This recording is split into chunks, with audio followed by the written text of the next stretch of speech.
There we go. All right. Hello, everyone, and welcome to the podcast. Today, we have the pleasure to interview my friend Cody. What is it, Chad. Cleland? It's Chad Chad. Cleland. Yeah. Chad. Why That's did I yeah. think Cody? I don't know. My apologies. I've been called worse. Yeah. Okay. So I got Chad Cleland here from Snowflake, Arizona, and his school is called Airy Snowflake. it's Airy Snowflake. Yep. Okay, so are you a Shamir guy? Yeah, yep. Under Paul Nava, which is Paul under Nava, yeah. he's under Samir. Yeah, I got my black belt from Paul Nava. Oh, okay, Yeah. okay. And so you guys obviously are jujitsu. Do you guys have anything else going on over there? Some wrestling, kickboxing? Um no, just jujitsu at the time. I have a couple wrestlers that train with us, and every now and then we'll hand them a class, the nogi class. Had a guy that wrestled, I believe it was D3, and another one that was offered a D2 scholarship and decided to go in the military instead. But every now and then we'll hand them a no-gi class and like work on takedowns or some good wrestling stuff. So Okay, great. Give me a little bit of the background on you as an academy owner, your martial arts history, all right. and how we got to where we are today. Well, originally I started jiu-jitsu back in 97, I think it was, and it was two purple belts that taught at a local gym. And they did it in like a fitness gym, like in often one of the aerobic classes rooms would just throw some mats down. They were purple belts under Megaton. His name was Mike McClure, and Steve Farnsworth were the two guys that taught it. And I liked it. Trained for, I don't know, maybe a little under a year, and I moved. And then jiu-jitsu wasn't really very popular, so I got doing kempo karate, and I did that for a long time, and I got a second-degree black belt in kempo karate. And I had a buddy. I had a school then in 2008, and I had a buddy that had gotten his black belt from, I don't remember. I think it might have been Jerry Larita, which was from in the Valley, but it might have been under. He might have got it from Gustavo Dantes. But anyways, he started teaching jiu-jitsu for me at my karate school, and I just kind of fell in love with it, and the market crashed in 2008. So closed the school down and just focused on training. And I went and trained with Paul Nava as a 4-stripe white belt, and never left. Been with him since, got my black belt in, I think it was 2020. And I'm a first-degree black belt now. Sold my house 21 and moved to Snowflake. And when I bought up here, I found a little piece of property with an 1,800 square foot shop and sectioned it off to where I have my garage and jiu-jitsu. And my goal really wasn't to start teaching on a large scale. There was no jiu-jitsu academy up here. And I was like, man, if I can get, a dozen dudes just to where I can keep myself going, just to keep my training up. And now I got over 60 students, and a couple years later, and enjoying it, man. Thinking about how I can make the transition to teach full time, because I'm also a full-time firefighter. So um, getting up there a little bit in age and trying to think about a retirement option. Right. Yeah, and I mean, teaching jujitsu is a valuable skill set that Yeah. can definitely carry you through way into the later years. Yeah. And for me, like, I taught a lot of karate. Obviously, I had a martial arts school back in the day. I didn't teach a lot of jujitsu, so like it's different because karate. The great thing about karate, there's a curriculum.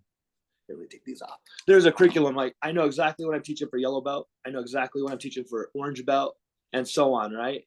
I know exactly how many techniques, and what katas. And jujitsu, there's not really a lesson plan, so it was kind of a little bit of a learning curve for me. So if, my suggestion, if anybody thinks they would like to start, man, start teaching the kids as an assistant coach to, your blue or purple belt.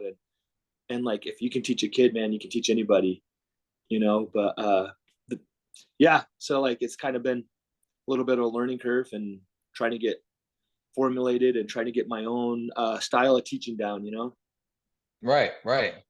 Yeah, I mean, I just, not to go off on a whole tangent about teaching kids, but I as a purple belt, help out with some kids classes. And I'll tell you, teaching the kids sometimes is easier than teaching adults. Man, I tell you though, I have 2 kids classes in a row. 2 hours of that, though, like, I'm more worn out than doing a class sometimes mentally, going down and training with Paul for a weekend, man, teaching those kids class sometimes wears me out more than teaching going and doing a comp class down in the valley. Right. So, Right. yeah.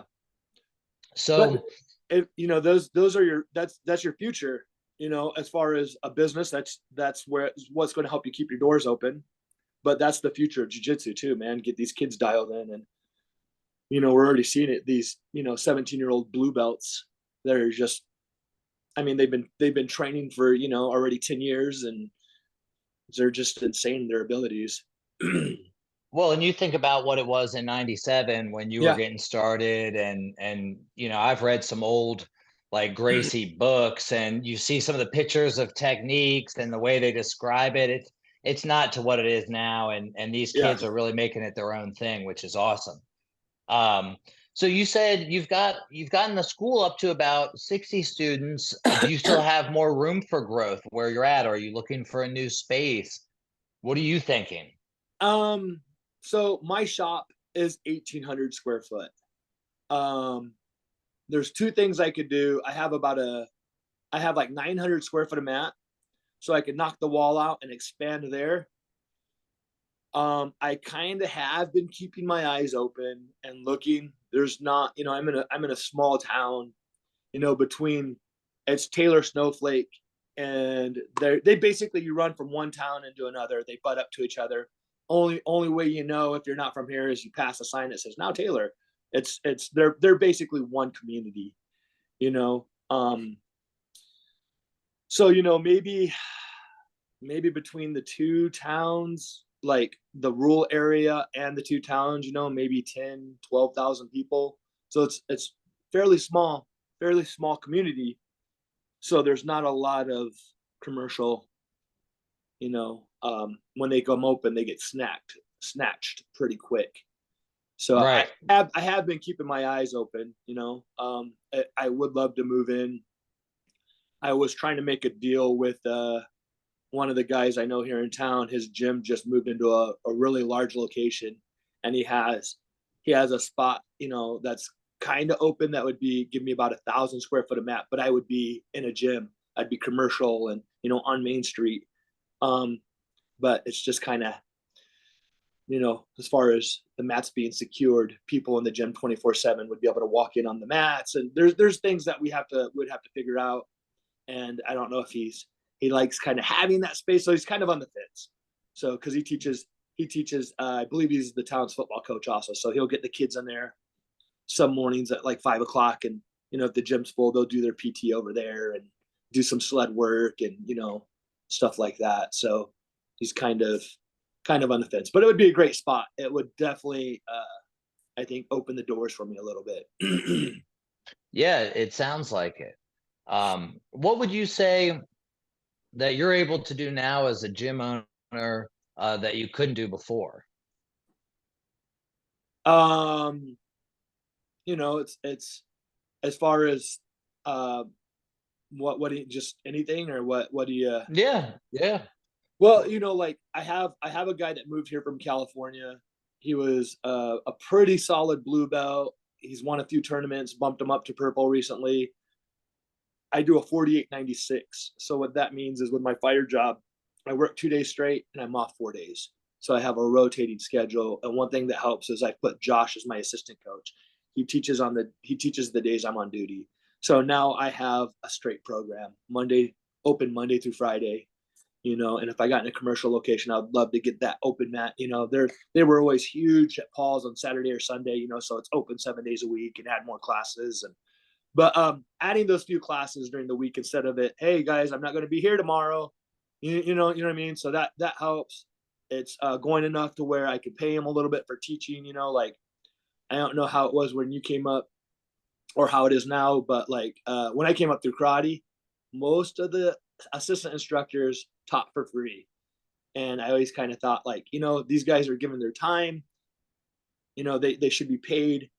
You know, maybe your blue belt is kind of your where you come in and kind of learn how to coach.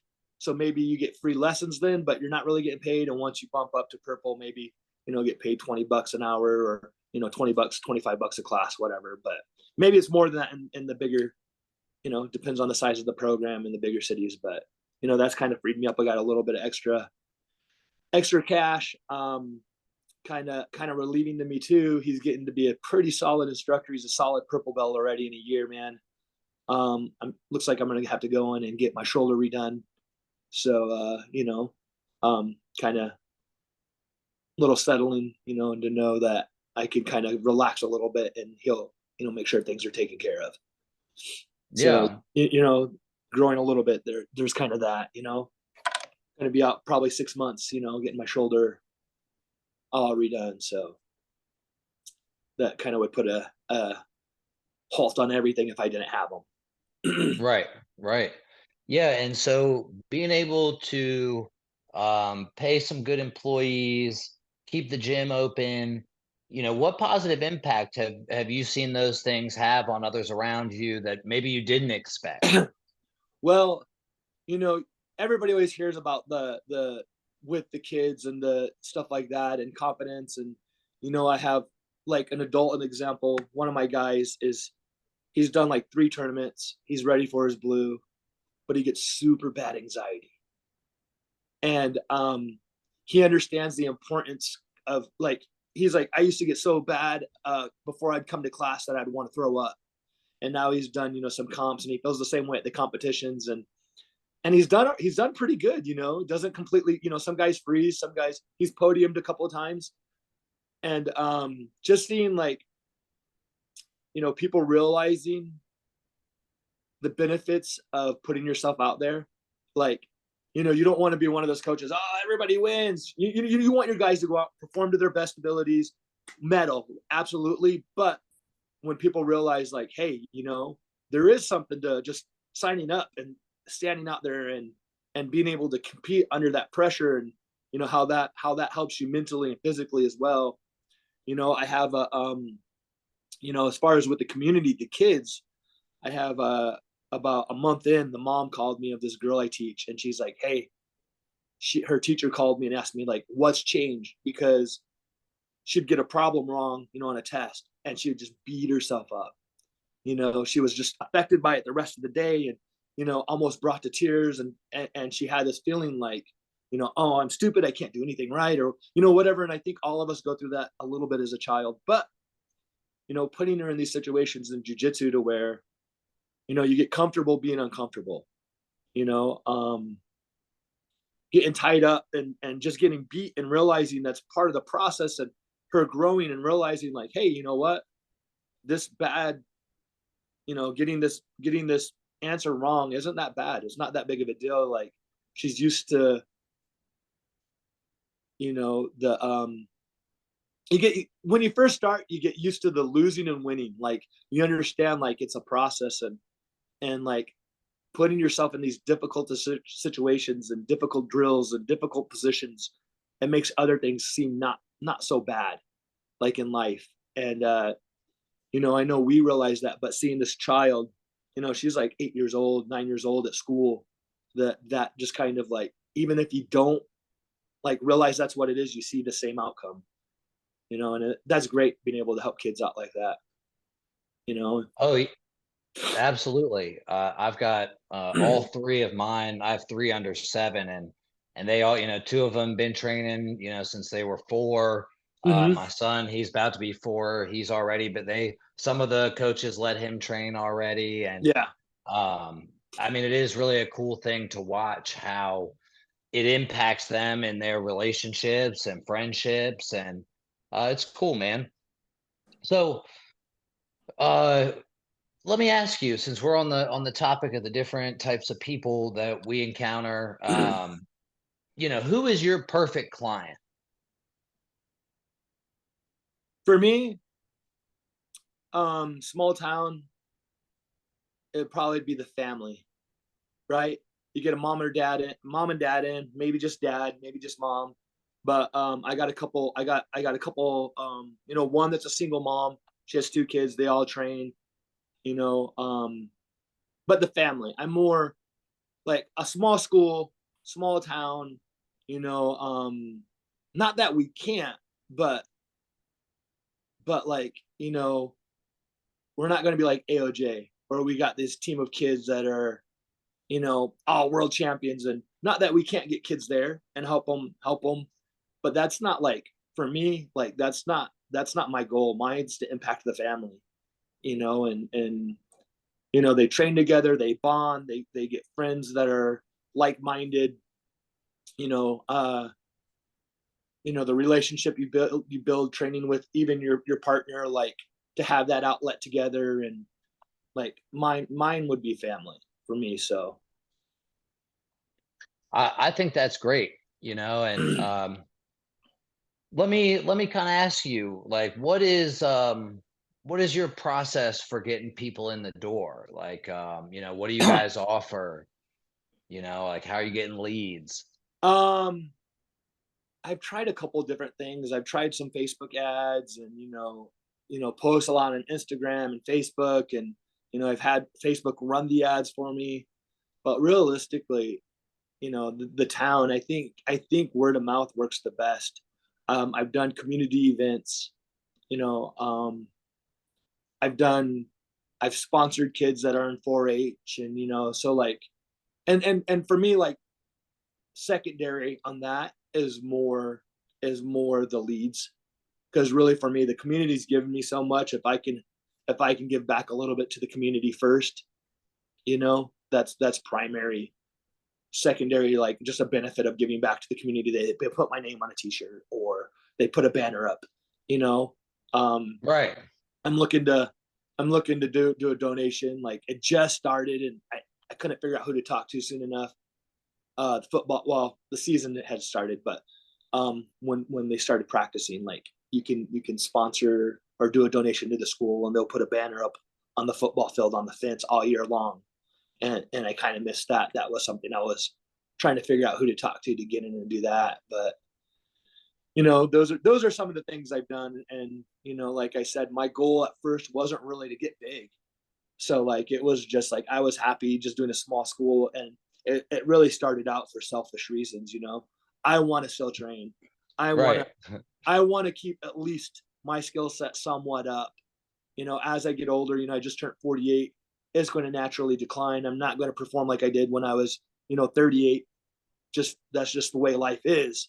And then if I sit and do nothing, like, during the move and not having class, like all of us as we get older, you gain 30 pounds, and thankfully I've lost most of it, and back down to, my competition weight when I competed a lot as blue and purple, but a little softer, not quite as, Right, but, right. that wasn't really my goal when I started. And this last year, things have started to change, and I've started to think about it a little bit more. Yeah, and I love it, how based on what you're telling me, it sounds like you really focus on some of the good elements of being a school owner, and really finding ways to involve your community, because yeah, I definitely have seen that word of mouth is 100% in all business. I think the best way to build and maintain business. Unfortunately, it can be tough to scale at times. Right. Um, let me ask you, what would you say, to flip the end of the question? What would you say is the worst part about trying to get students? The whole new student process, right? Keeping the records, keeping. I'm looking at a couple of different programs, because at first I was like, dude, I can remember most of this. I can write it down, make little notes. right? Because it wasn't that large. But when I hit about 45 students, now I'm about 65. It started to get a little rough to kind of keep track of who paid. And so I'm looking at a few programs. I've looked at like My Coach Does Zen and Kickstart and some of the others, but to keep up with the billing, and the less I have to do on the data entry and the billing, the more time I can give the students on the mat.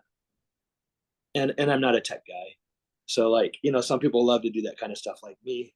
Like I don't want to even look. I have a tablet and my phone. I don't even own a computer. Like my computer went down about a year ago, didn't recognize the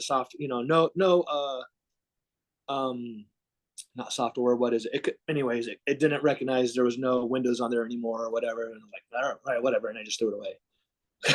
Like I just don't use them very much. So. Right. That's so probably. It sounds like maybe some more automated type systems to be able to kind of.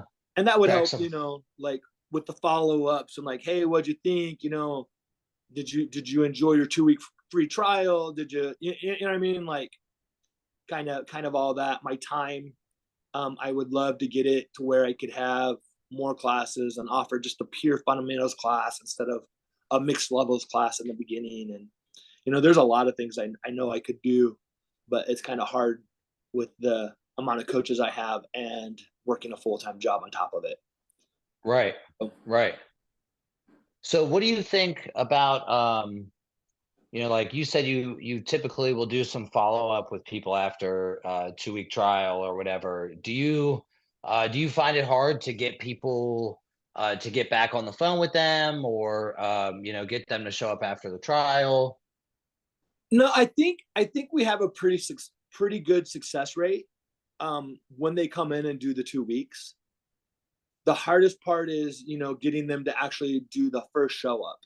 Like they'll call and be like, yeah, I'm interested. Me and I had a guy call me back and he's like, yeah, I talked to you about 8 months ago. Me and my wife, we've been wanting to do it for so long. And I was like, all right, listen, man, like the hardest step is showing up.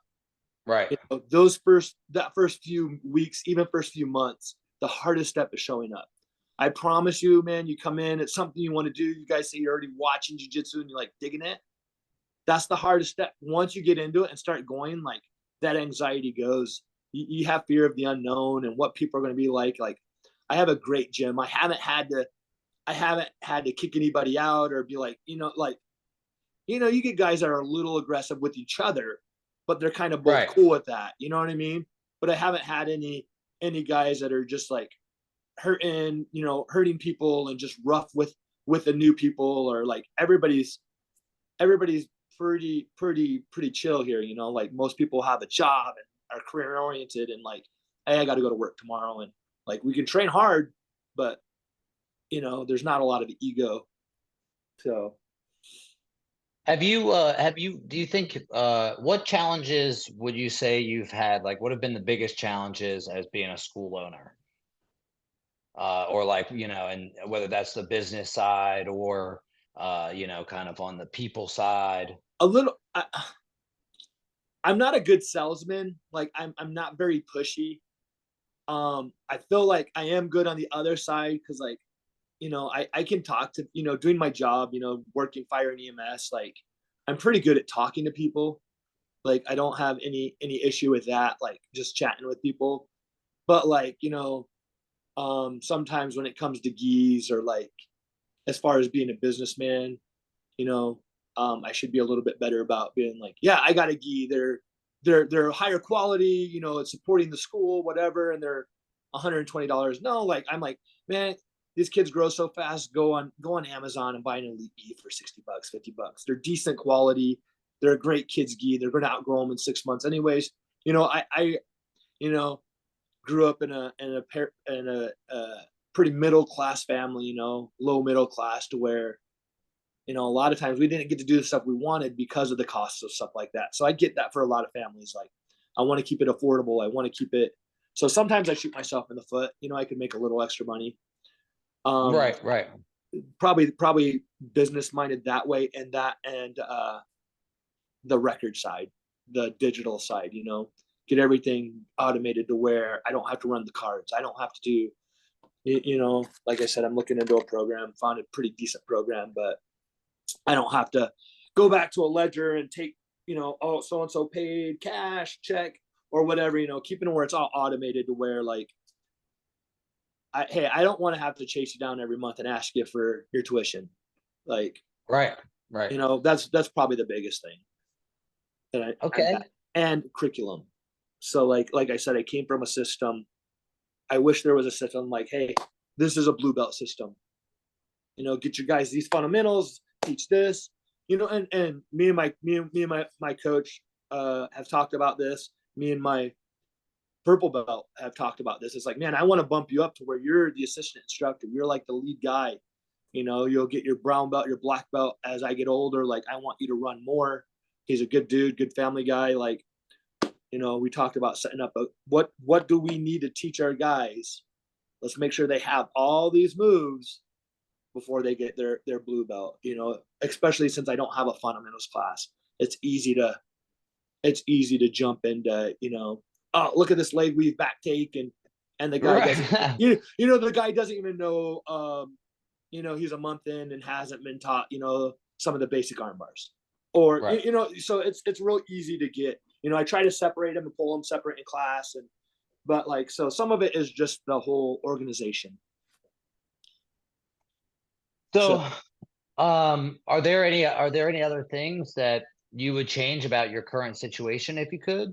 Oh, if I could, yeah, I'd be in a big commercial building, and you know what I mean, like, but I've kind of got my eye on a couple commercial lots, thinking about maybe seeing when interest rates drop, getting a lot and sitting on it for a little while. Land's pretty cheap up here, thankfully. So let me ask you, how big would you like to see your school get, whether that's as it currently is, or building it out, or getting in the other space? Where would you like to get as far as your students, revenue? Revenue wise, if I could make if I could make 80 to 100, I could walk away from my full-time job. I love my job, man, and I'll get a retirement. But on the flip side, like firefighter, man, our life on average is 10 years less than the average person. I'm gonna live 5 to 10 years after my retirement and die. And that's just the fact of being a firefighter, right? We're gonna die of heart disease, we're gonna die of cancer. So like, if I could prolong that and teach jiu-jitsu and have that mission instead of going to, have that mission to focus on and have that career and still be able to affect people's lives and change people, and do really, at the end of the day, I'm doing the same thing for people, right? Like, firefighter, I'm there at the time of emergency. I'm helping them, in time of need. In jiu-jitsu, though, it's just I'm helping them in time of need, but it's before that emergency happens. So like, Man, that's, first of all, it kind of gave me chills hearing you talk about the average lifespan of a firefighter being less, and just how you put that into perspective, and your perspective of helping people in an emergency situation preemptively as a jiu-jitsu instructor. I think that's one of the coolest things about jiu-jitsu is how each individual looks at their jiu-jitsu and what it does for others around them, and how it helps us in our lives. That's a very eloquent way to put it. So let me ask you, what advice would you give to an academy owner who maybe is feeling stuck? I had some of my coaches, some of my buddies, Samir, paused on a little bit. Alex Martinez, he's in the Valley. He's another Aries guy. They're in large communities. Like they did some stuff, man. They did some marketing. Went through a company, did some marketing, and it turned out really well for them. But they kind of came into the right time and had a little bit better of a nest egg, and were able to focus some extra finances, revenue into that area. But it helped him great. I think Alex grew during the pandemic. He grew from opening to 100 students, and I don't remember what it was. It was less than a year. It was something insane like that. Paul, my coach, has over 250 students, or he did at one time pre-pandemic, and I, seeing his classes, I'm pretty sure he's back to that. But yeah, I know it would be really hard if you just go off of the area here. Only 10 to 12,000 people, like, to get 200 students, just the percentage of people that train. But if I had 100 students, I'd be stoked. But yeah, just marketing. I think getting the word out there, if you really want to grow it, that's the way to go. And I think my buddy up here also used the same program. I have a buddy that opened up a school in Pine Top, which is about 45 minutes, an hour away.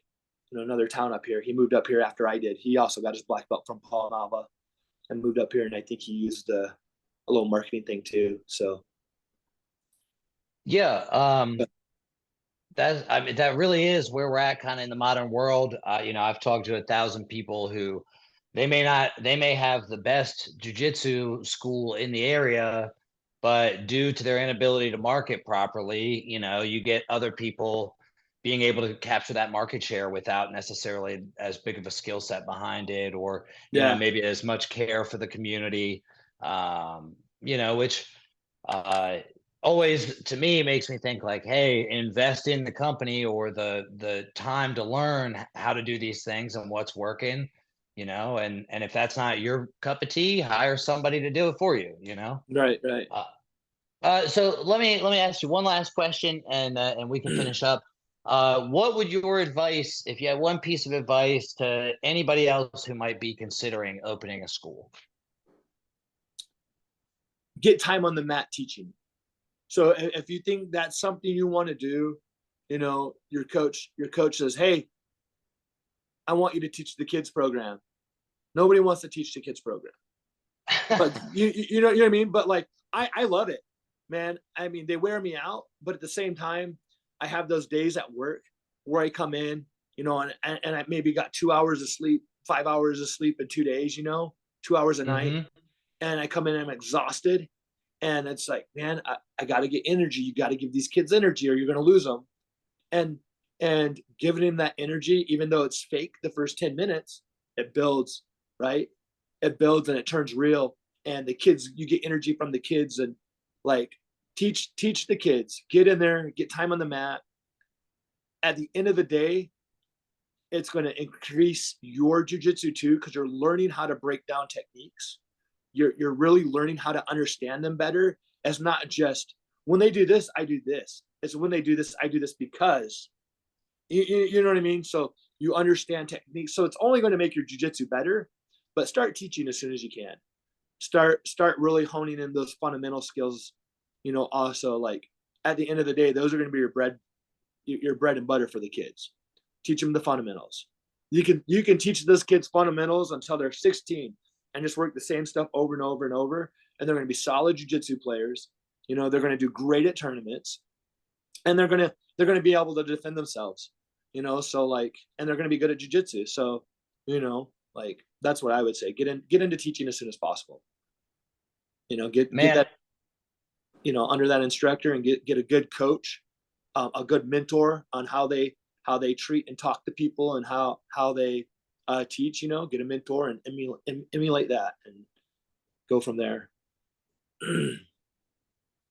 Chad, I think that's absolutely phenomenal advice. It's a critical component to owning a school, be having the ability to teach, and surrounding yourself with people who have a like mind, and also believe in that. And I think one of the biggest things I gather from our episode today is how much you care about the community, how much you care about the next generations of jujitsu. And I think that's great. If anybody wanted to look you up, you guys have a social media presence, or Yeah. Facebook, you know, Instagram, Airy Snowflake. Um, I have a little website, Airy Snowflake. We're here in Arizona. Little little small gym in the backyard. I got 5 acres, so it's like on my property. But we have great people. So Man, that's great. And I'm sure we'll get a check-in episode down the road so we can hear about how you've expanded and and gotten to that point where you could teach jiu-jitsu full time. yeah, Best of luck with the shoulder surgery. thanks, bro. Yes, sir. I'm gonna hold on. I'm gonna cut off the recording here.